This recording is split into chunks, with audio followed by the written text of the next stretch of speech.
So laydowns and shallow brush are an excellent hangout for bass in the wintertime.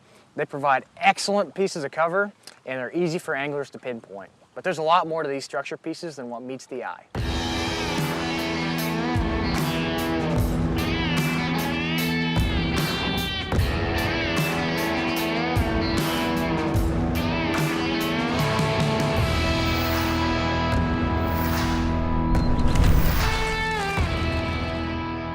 Shallow wood, specifically laydowns, stumps, brush, it's all gonna hold fish year round. But when it really pays off is in the winter time when fish can be hard to pinpoint. That's a fish. There he is. Oh man, back in the brush. Here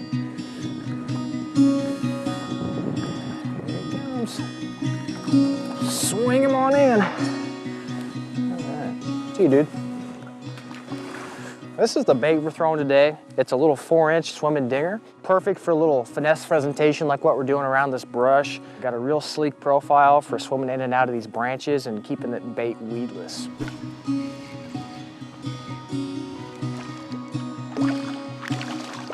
Hey. Anytime fish have low visibility like this, they're gonna cling to the closest piece of cover they can find. And a lot of times, that cover that's gonna make them feel the most safe is any type of shallow brush or lay down like what we're targeting.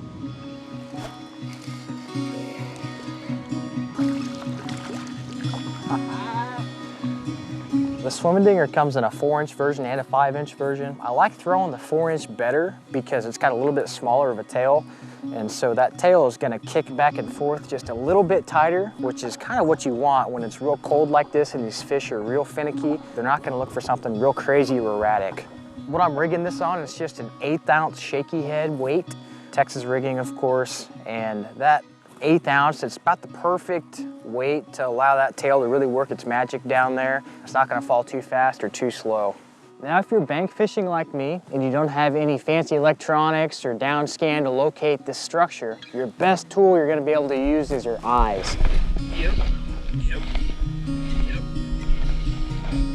Come here, compadre.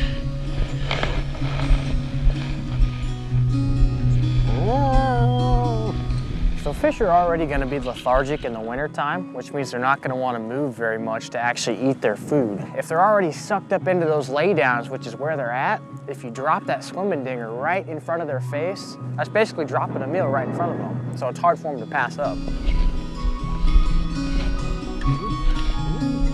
It's heavy. Okay.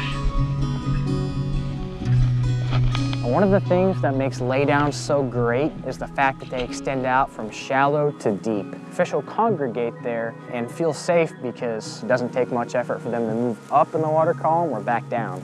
So hitting it from a lot of different angles allows you to make a lot of different presentations to a lot of fish. Oh gosh, he took me down in there. We got him though. Man, it's important to have your drag set tight when you're fishing around this brush. Otherwise, those fish are gonna take you right into that brush and probably get you hung up. Now, generally, laydowns are gonna be right up next to the bank. So when you're bank fishing these, you're not gonna wanna stand right next to them. In order to make kind of a sneaky presentation on them, I would suggest standing maybe 10, 15 feet back from that laydown and back from the bank in order to not scare those fish away. A lot of times, if you actually cast into that laydown, these suspending fish in the laydown won't actually wait till that bait hits the bottom. They'll just pick it up on the fall. So be ready. Swimming dinger is just one of those baits. You can throw it on either a spinning setup or a bait caster setup.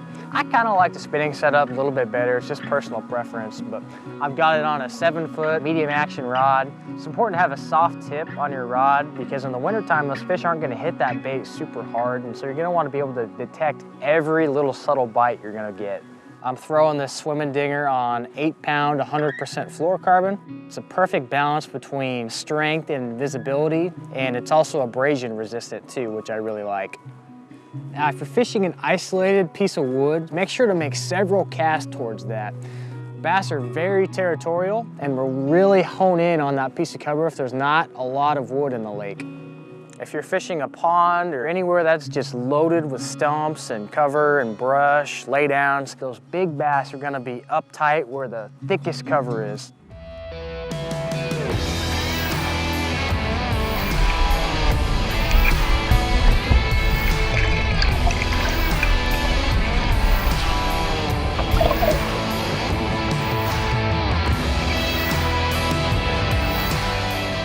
Honestly, there's not a bad laydown or shallow piece of cover to fish.